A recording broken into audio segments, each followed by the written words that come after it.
Hi, my name is Brittany Grabsky, and I'm currently teaching in a K-2 life skills and autistic support classroom.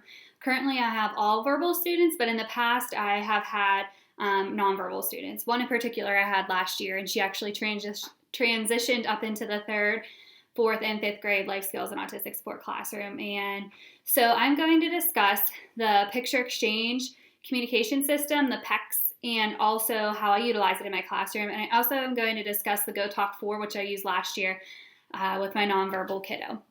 So let me start with PECS. It's a wonderful tool. I utilize it daily in my classroom. It might be for a choice board, a schedule, a first then, to label different objects around the room, to put schedules in the bathroom, to follow our steps, anything, you name it, there's a PECS for it in my classroom. So I'm lucky enough to have the board maker software, so it makes using PECS even easier, and we're able to create them on the fly. So if something comes up and we need to create a PECS, it happens instantly because I have that software, and it's amazing.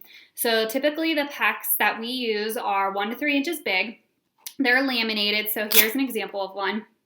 For math, they're typically 1 to 3 inches big, and they're laminated, and they have Velcro on the back. Now, if you haven't invested in Velcro, or you haven't bought in stock in Velcro, I suggest you do it because you're going to use it all the time. But when my students come in, they know that they need to choose their lunch. So up on my board, I have different examples of what's for lunch. So here are some of the cards that I have.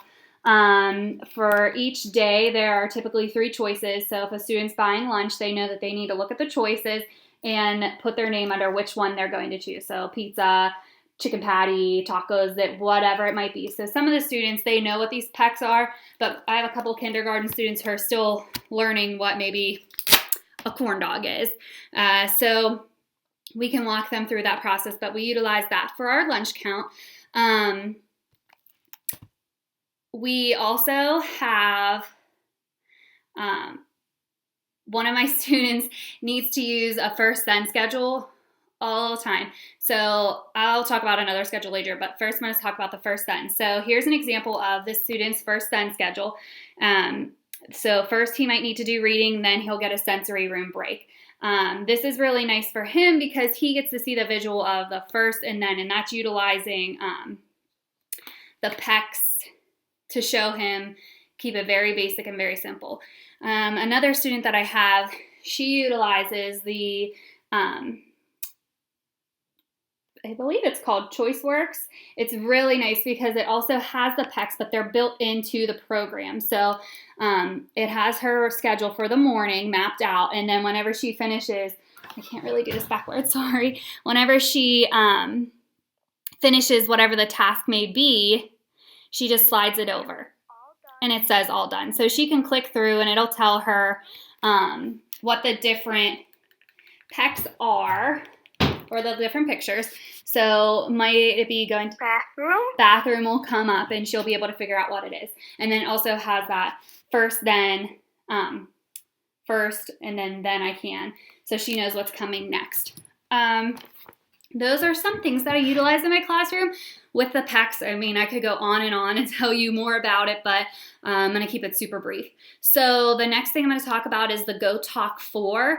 I used it last year with one of my students. This is a system that I really like, but I think it's difficult because you need to really understand the level at which your student's at. So the student I worked with last year, I kind of think the 4 was a little much for her because she really had a hard time, clicking through the appropriate one. So I don't have her GoTalk anymore. It went with her to the next building, but I have an example of one of the things we used to do for one of her goals.